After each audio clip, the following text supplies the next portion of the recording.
लोकसभा चुनाव के तहत वाराणसी में नामांकन के दूसरे दिन पीएम मोदी के हमशक्ल व राष्ट्रीय नमो दल के राष्ट्रीय अध्यक्ष अभिनंदन पाठक वाराणसी पहुंचे। उन्होंने डमरू बजाकर लोगों को सरकार की योजनाओं के प्रति जागरूक किया और बीजेपी के पक्ष में वोट डालने को बीजेपी का प्रचार प्रसार किया। देश भर में प्रधानमंत्री नरेंद्र मोदी का प्रतिरूप धारण करके भ्रमण करने वाले अभिनंदन पाठक बुधवार को वाराणसी पहुंचे। मीडिया से बातचीत करते हुए अभिनंदन पाठक ने कहा कि 2014 में भी मैं वाराणसी में मोदी जी का प्रचार प्रसार करने आया था, उन्हें जीत मिली। 2019 में भी वो यहां से सांसद और देश के प्रधानमंत्री बने और एक बार फिर से 2024 में उन्हें जीत दिलाने के लिए उनके प्रचार प्रसार के लिए वाराणसी में आया हूं, क्योंकि इस बार भी उनका जीतना देश के लिए बहुत जरूरी है। 2014 में अवतार पुरुष मोदी जी के लिए प्रचार प्रसार करने के लिए मैं यहाँ आया था। आपने मुझे दिखाया। उस समय तो मोदी जी गुजरात के मुख्यमंत्री थे, सपा की यहाँ सरकार थी, केंद्र में कांग्रेस की सरकार थी, बनारस की गली गली में अरविंद केजरीवाल समाजवादी पार्टी कांग्रेस पार्टी से सीधे सीधे उनके बीच में होते हुए मोदी जी का गुणगान मैं ही करता था। आप लोगों का मुझे आशीर्वाद मिला। काशी भोले बाबा के आशीर्वाद से 2014 में अवतार पुरुष मोदी जी इस देश के प्रधानमंत्री बने, 2019 में बने, 2024 में तीसरी बार अवतार पुरुष मोदी जी देश के प्रधानमंत्री बने।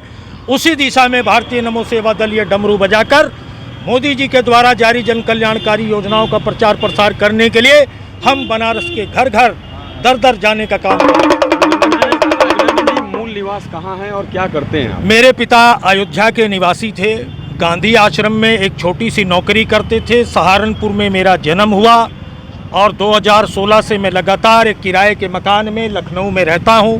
पूरे देश में भारतीय नमो सेवा दल का मैं राष्ट्रीय अध्यक्ष हूं। मोदी जी का मैं गुणगान यशगान करते हुए पूरे देश में मैं घूमता हूं। काम क्या? मैं सोशल वर्कर हूं। खर्चा कैसे चलता है? मैं सोशल चंदा मांग के चलता है, कभी कभी भूखे भी रह जाते हैं। मोदी है तो मुमकिन है। ये राष्ट्रवाद का चुनाव है, ये विकासवाद का चुनाव है।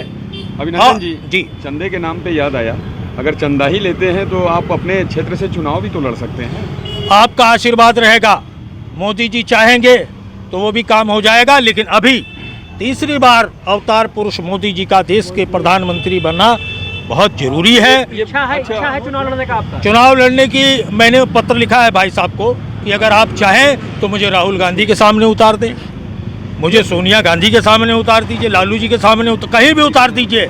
हम केवल आपके नाम से जीत जाएंगे, क्योंकि पूरे विश्व में क्या बज रहा है?